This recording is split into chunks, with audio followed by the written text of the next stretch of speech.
Chicken burger. Burger. Pag kumilit sa kanya, pupunta dito yan. Dadaan, pupunta dito yan.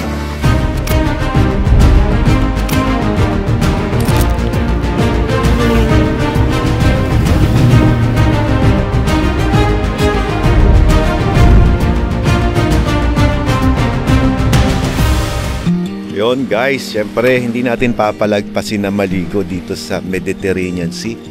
Oh, di ba? Wow. Ang ilaw. Makorals nga lang.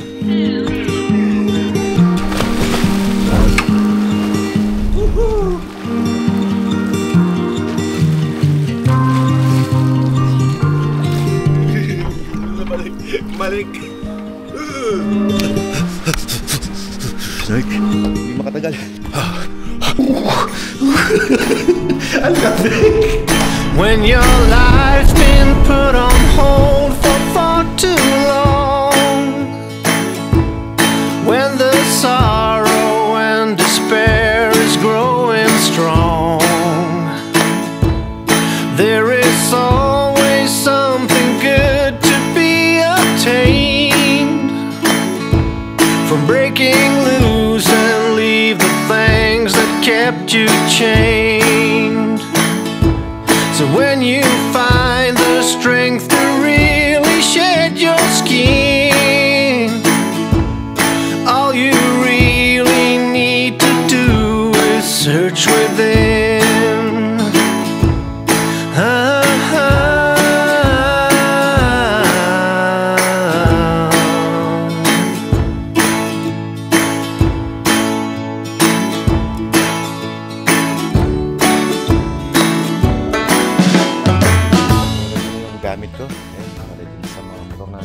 Everyday, ganito ang routine natin. Prepare natin ang gamit, kakain, bumotor. Parang sabihin mo na na Watermax stand for World Adventure Tour, Eat and Ride. Parang ganun, di ba?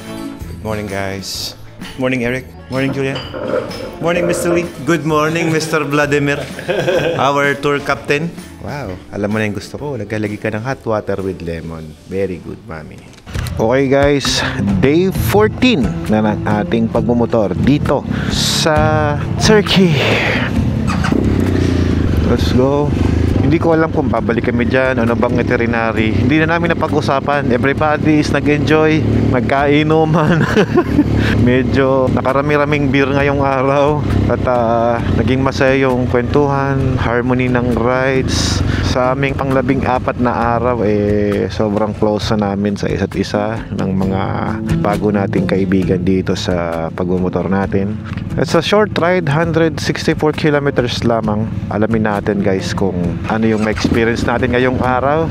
At siya nga pala, bago kami umalis ngayon, pambihira, naligo ako mag-isa doon sa Mediterranean Sea. Siyempre, ito na yung chance natin para makaligo, di ba? Hindi ko naman na-expect guys na ganun kalamig. Nilamig po ang Kuya Alfred ninyo. Nanginig po. Sa sobrang lamig, siguro matagal na yung 5 minutes ko doon or 2 minutes. Hindi ko na alam kung ilang minuto. Sinubukan ko naman i-equalize yung katawan ko sa lamig. Hindi ko talaga kaya, men. Ang lalaki ng sausage, oh. Yan ang sausage, oh. Intestine. Kalalaki, ah. Kasi guys, ganito nangyari, kwento ko lang sa inyo. Nung dumating kami dyan, tinignan ko yung tubig kung kamusta ang temperature ng Mediterranean Sea. Kasi 25 degrees sa weather na, ito yan, 24 ngayon eh. So dumating kami 25 degrees. So syempre, chinek ko yung tubig kung possible bang maliligo tayo. Ngayon, tinesting ko sa paa. Pag dip ng paa ko, uy, mainit yung tubig.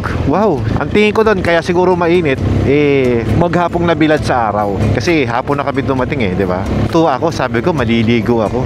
Ngayon mga pre, syempre asang-asa ako na ganun pa rin ang temperatura. Akalain mo ba naman na pagligo ko ngayong umaga, grabe, nilamig hanggang betlog ko. Super lamig, men. Lamig. Para kang lumundag sa tubig na may yelo. Ganun yung pakiramdam. Alam mo naman, hindi naman tayo sanay sa lamig, di ba?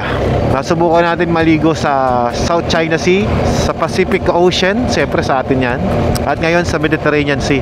So maswerte tayo guys, no, na Pacific Ocean at South China Sea yung ating pinaliliguan. Dahil sa pagkat datapwat, maganda ang temperatura ng ating tubig. Hindi kamukha ng temperatura nila dito. Grabe, super lamig. Pero okay lang, siguro pag summer season talaga nila, medyo maganda yung tubig nila. At sa hapon guys, mainit-init ang tubig. Kaya siguro sila sa hapon naliligo, hindi sa umaga. Kasi nung dumating ako, may naliligo naman nung hapon eh, pero mangilan-ngilan. Ngayon, nung umaga, isa na lang ang naliligo. Yun yung ginawa ko kasing palatandaan na possible maligo. Balik ko ba namang napakalamig pala ng tubig na yan. Anyway guys, ride natin ngayon, short ride lamang. It's only 3 hours ride, 162 kilometers kasama ng mga stopover dyan. So tingnan natin kung ano yung ma-experience natin ngayon sa ating day 14 ng ating pagmumotor dito sa Turkey. Grabe, kahaba ng ride namin. Sobrang sulit ng pagmumotor kasi ang dami namin napuntahan. Para ka nag-Philippine Loop. Philippine Loop na libre lahat. Libre hotel, libre food sa umaga, food sa gabi, kasama lahat 'yon. Oh, 'di ba? 'Yun ang maganda dito. Tanghalian lamang ang hindi libre tsaka gasolina. Oh, 'yun ang maganda. Kaya sobra kaming nag-i-enjoy ni Ella Max. Ganda ng view mo. Imagine mo, doon ka nakatira sa bahay na 'yun sa gitna ng laot, oh. Buying the view. Kagandahan sa kanya guys, para siyang El Nido. Kaya pa ang dagat, walang alon kasi nasa gitna siya ng cove. Ang gusto ko sa pag-ride namin dito sa Turkey, habang nagmumotor kami, hindi siya masyado maraming sasakyan. Tignan nyo guys, oh, tourist spot to ah. Wala masyadong sasakyan na nadaan. Pero tignan nyo ang kabahayan. Tapos yung pagkain na kinakain namin, ay grabe, tataba ka talaga dito. Kasi bukod sa kakaiba, palaging healthy kasi merong vegetables. Ayun, nasa yun na lang kung gusto mo ng meat, cheese, honey. Ang daming honey dito guys. Honey, lemon, water. Yung kape sa hotel, masarap kanina yung tinimpla ni Ella. Yun yung pinakamasarap na kape na nainom ko so far. Ganda ng lugar nila. Tignan nyo guys, 157 kilometers. Puro yan gilid ng dagat. Hindi kami lalayo sa gilid ng dagat dyan. Yan kami dadaan. Kasi nung tinignan ko sa mapa, ganun ang lumalabas. Papunta dun sa kabilang hotel. May malalaking truck na din ah. Tignan nyo guys yung kalsada. Wow. Tignan nyo yan guys, oh. Ang ganda oh. May mga inter-island eh. Parang El Nidong mabababa yung isla. Sa El Nido kasi kubul-kubul na bato eh. Yan o. Uy, good job. Ganda. This is the best spot guys. Ganda. Ganda dito. Look at that. So nice. Wow. Beautiful. Wow. This is beautiful. Nice. This is just wow. Bawal pala mag-park dito oh. Pero nakapunta si Alfred Watermax dito. Yan si Alfred Watermax men. Doon tubig agad, tapos walang sand, malalim agad. Ganda. Very nice place. Are we going? Route, very nice route. Yep. Relax. Relax, yes. Okay, let's go. Tara. Hindi na ako nagpalipad ng drone dito kasi kakain ng oras ko yun eh. I don't want na maubos yung oras ko sa pagpapalipad ng drone. Eh nakita nyo naman yung lugar, ang ganda talaga. Yan na lang ang munang may bibigay ko sa inyong footage. Let's go. What a view. We don't wanted din na mag-stay ng matagal doon kasi no parking area talaga yun eh. At saka nilagay talaga nila yung no parking sign doon para sa mga motorista dahil medyo masikip yung daan, baka di ka mapansin. Ibang view na naman to oh. Ang ganda, daming kabahayan dyan oh. Ibang syudad na naman dito oh.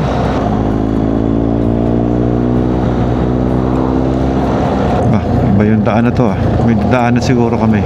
Medyo lumayo kami sa lugar na pupuntahan ah. May mga 20 kilometers na kami ginadaan na puro ganyan yung makikita nyo. Alam mo yung mga yan, nakakain yan eh. Parang nuts yan eh.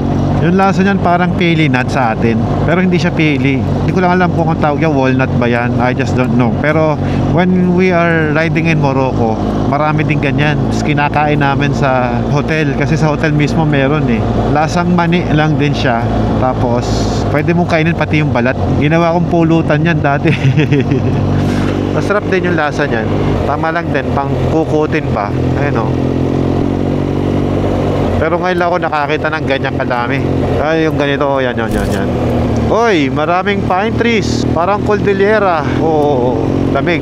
Parang lumayo nga kami, oh. Uy. The beautiful place. Uy. Sharp turn. 110 na lang kanina yan eh. Naging 131 pa eh. Iba yung dinaanan namin. Which is, syempre, mas napaganda. Hindi tayo dumaan sa highway. Sa mga mountainside tayo dumaraan. Di ba? Lamig ah. Ganda. Bigla akong naramdaman ng lamig ah. Parang papuntang Sagada. Galing Tagudin. Picture area. Beautiful. Wow. Ganda.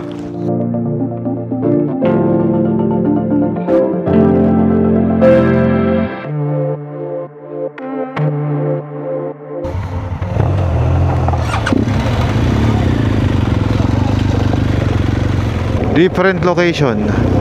Ibang class di lugar na to. Nag-iba na naman ang vibe niya. Malamig, no? 16 degrees. Nakasagad yung aircon.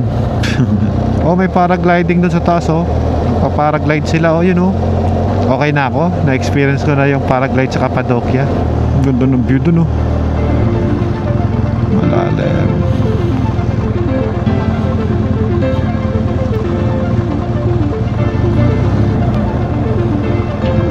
Yan, oh. Matarik ka.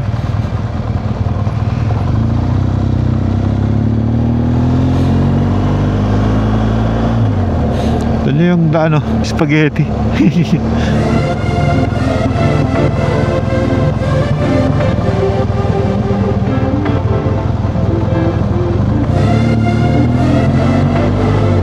Maganda ang lugar. Okay.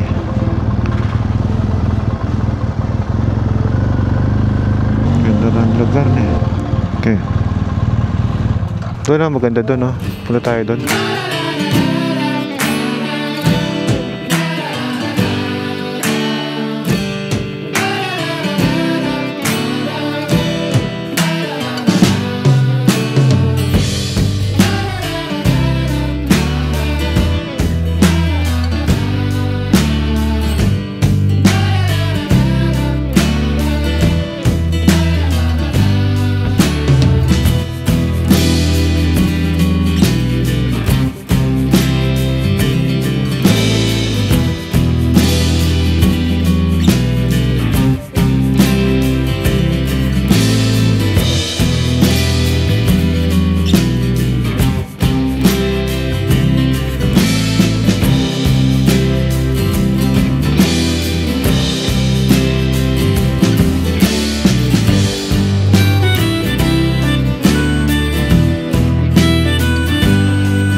Okay, we are now leaving this beautiful place. Yan, nakita nyo naman sa ating solid na drone shot. Yan yung pinaliparan natin ng drone shots. And they called it the Butterfly Village. Nag-request ako na dito muna ako sa likod para ibang point of view naman. At marami ng motor tayong mabibideo sa bandang likod, di ba? Tsaka dito sa likod, hindi nagmamadali, chill. You don't need to go near to the tour guide or the tour operator kasi hindi naman nag-record na dapat dumikit ka. Kasi kapag nasa harap ka ng tour operator, kailangan mong dumikit para makita ka ng tour guide. Kaya pag nasa likod, kapag nakikita mo pa sila sa group, ibig sabihin, okay lang. Hindi mo kailangan dumikit sa kanila. For me, dito sa likod, mas relax dito, mas hindi nagmamadali, mas may enjoy ko yung scenery. Kasi pwede ako dumistansya eh. Kaya lang si Ella kasi, ang comfort zone niya, gusto niya palagi doon sa harap ng tour guide, doon mismo sa pinakaharap. Pero ako as rider, comfort zone ko yung likod. Maganda yung location ng Butterfly Village kasi meron siyang cove na kung saan pwede ka talagang humataw ng jet ski doon kasi walang alon, as in wala, dahil ano siya surrounded by mountain siya.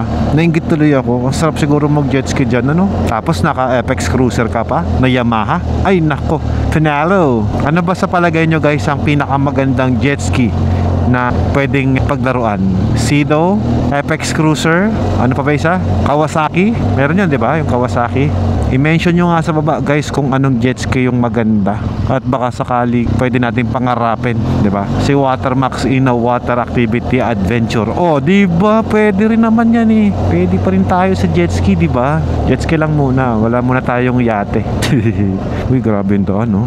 Di ko ba guys maintindihan bakit lahat ng may manibela na ako yung magko-control? Gustong gusto ko. It's so beautiful. Ganda ng view, no? Maganda raw yung daan na mapagkita natin mamaya. Tsaka dito sa grupo na tong mga kasama natin, professional riders din kasi tong mga to. Nagtitinginan eh. Kahit maiwang ka nyan, hihinto ang isa dyan basta may likuan. So, diretso ka lang. Oh, paragliding oh. Yun oh. Dami dito, nakatago oh. Pag lumanding yan, wala namang kasakit-sakit, parang normal lang, parang bumaba ka lang ng motor. Mas maraming nagalaro dito ng speedboat. Yun, pag gumagano, nakakatakot yan. Yung gumaganon. Yun o, ikot-ikot sila o. Uy, sarap. Namiss ko bigla. Stop over. Kita mo yan, mami? Yung umiikot-ikot na ganon. Ayun o, yun, nakakatakot yun. Tsaka ang bilis ng bulusok niyan, boss. Dami nila o. Wow. Kung sa Cappadocia may lobo, dito maraming nagpaparaglide. Yung iba nag-exhibition na eh. Nung nagganyan ako, mami, sa bukid kami lumanding eh. Ganda naman ang kalsada nila dito. Sarap ganyan-ganyan ang gulong. Oh, may Philippines pa dyan. May Philippines pa dyan. Wala yata. Ah, meron. Ayun, nakalabas na kami ngayon guys sa area kung saan doon yung tourist attraction. Ngayon nasa highway na naman kami. Ganda ng kalsada oh. Busy area, yung pinaka market nila dito. Nakita nyo ba yung naka-van na yan? Hindi namin kilala yan, pero inabutan si Eda ng grapes. Isang ganun habang nasa traffic. Kakaiba lang. Mukha pang fresh na fresh yung grapes. Sana walang lason. Pero mukhang mabait naman kasi si kuya na nagbigay. So thank you kung sino ka man. Mabait din na tao dito eh. Kasi yung mga helmet namin iniiwaran namin sa motor namin. Hindi naman nawawala. May intercom yon, camera. Oh, sandaan takbo ng Vespa oh. Saka speaking of Vespa, bumili nga pala tayo ng bagong Vespa sa Wheeltech, no? Ito lang nakaraan nung birthday ni Ella. So kulay niya is green. Oh, lakas eh oh. Bye ate. Kumaway din ah. Paglagpas ng tunnel eh may toll gate. Tayo dyan men. Haba-habang pila to. 26 degrees. Sabi sa'yo, bibigay mo din yung ubas na yan eh. Huwag kang mapipisak. Binayer na lahat yan. Okay, first gas station for today. Dami pa akong kasi. Ayoko magas. A few moments later. Tapos na, hindi na kami nagpagas dito. Nagkape lamang kami. May libreng Turkish coffee doon. We try na din. Water break lang talaga ang gusto namin. Tsaka bumili rin ako ng sarili kong power bar. Na-charge na rin yung Sena namin. Ang bilis mag-charge siya. 30% na agad. Eh makakarating na ng hotel to. Woohoo! Malapit na. Okay, malapit na kami sa aming tutuluyan na hotel. 2.7 kilometers lamang. Marami palang binibenta ritong mga pomegranate na kung saan mapapansin nyo, naglipa na siya sa kalsada kapag may biyahe ka kapunta dito. Yes, marahil ay kapanahunan nga ng pomegranate. Parang subdivision yung tutuluyan natin ah. Ganda ng lugar nila oh. Dito tayo sa Dalian. Nasa looban yung hotel natin eh. Okay, lapit na. Ano kaya to? Hotel or malapit sa beach eh. Dalian Resort. We're here. Ito ng parking nila. Dito na tayo eh. So likod tayo nadaan. Wala pa sila, boss. Unahan pa natin sila. Ayun na sila oh. Unahan pa natin eh. Ito eh. Okay, touchdown na kami sa aming room. At ngayon, ito yung extra bed na meron tayo. At ito na ngayon yung loob ng ating kwarto. Nilagpasan ko na itong CR. Ayan. Ayan na si Boss Ella, oh. Nakasmile na naman siya. Oh, yung ganda, boss. Oh, look. Yung view namin sa poolside. Tapos may bundok doon. Oh, di ba? May bar pa doon, mami, oh. This is our bed for tonight, today. Ngayon, meron kaming boat ride. Hindi lang sure yan. Optional na namin yun kung mag-boat ride or not.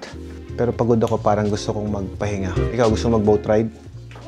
Okay, sige. Subukan natin mag-boat ride mamaya, guys. Samahan nyo kami. You really like to see us, huh? Guys, ang ganda rito. Dito kami sa Dilan Hotel. Gusto nyo makita yung view ko ngayon? Pakita ko sa inyo. Ganda ng ating view, Boss Ella.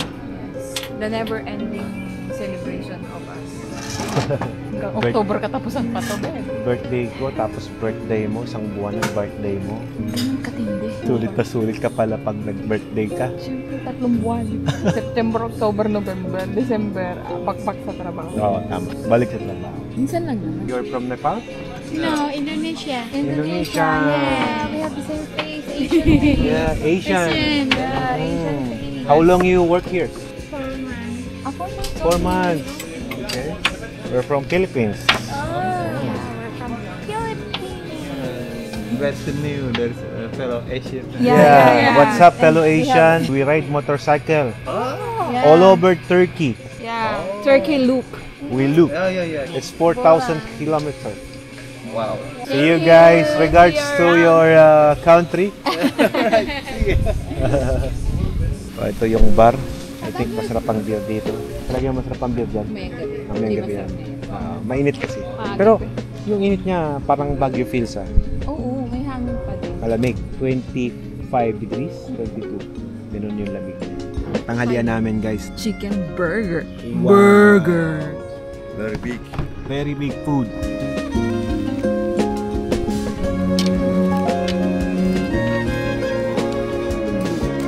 Thank you. You're from Thailand also? Or Indonesia? Indonesia.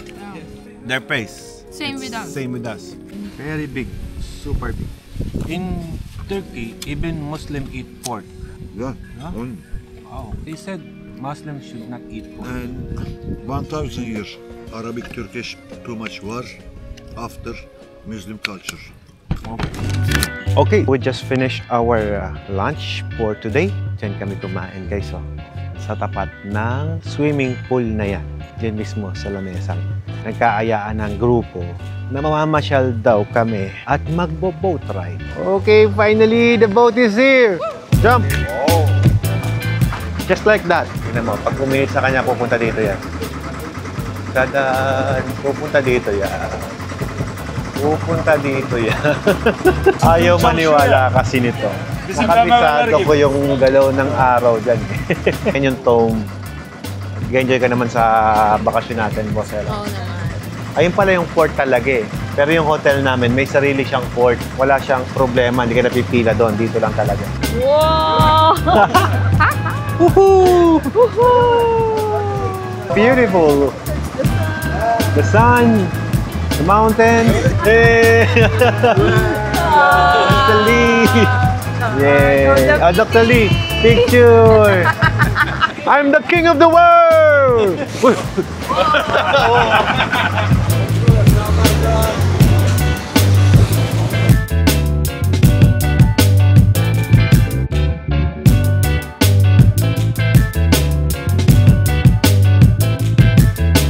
Sumakay kami ng motor, sumakay kami ng bangka. Ano pang sasakyan natin?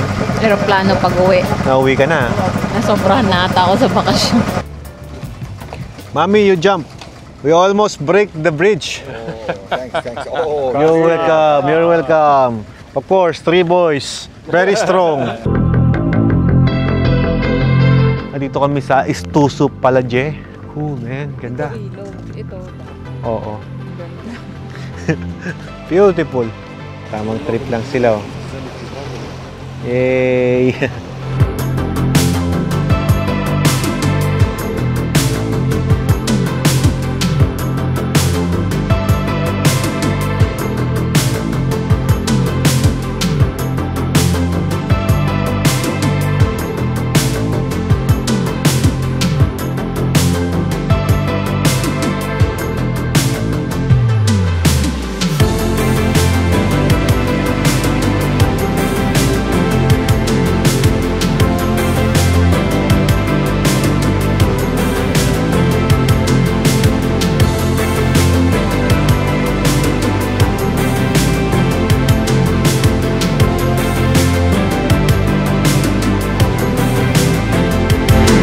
It's a very good sunset there.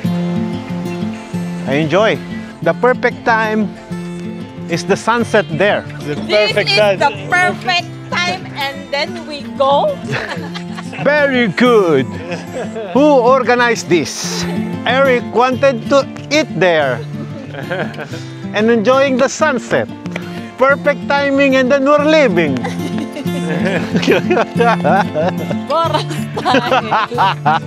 We enjoy the sunset on the river. That's exactly what will happen now. It's a beautiful day. Yeah.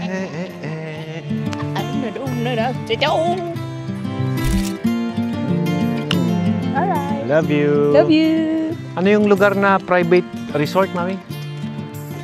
Gantong lugar? Amanpulo. Oo, parang gano'n, no? Tapos na kami doon sa aming boat tour. At ngayon naman, guys, magpapahinga na kami ni Ella at mag-i-entice na ang aming dinner. Itong World Adventure Tour. Eat and ride to eh. Water means World Adventure Tour, Eat and Ride. W stands for World, A, Adventure, That is our T, table later, Tour, Sep. E, Eat, Oh, and and Ride. Water.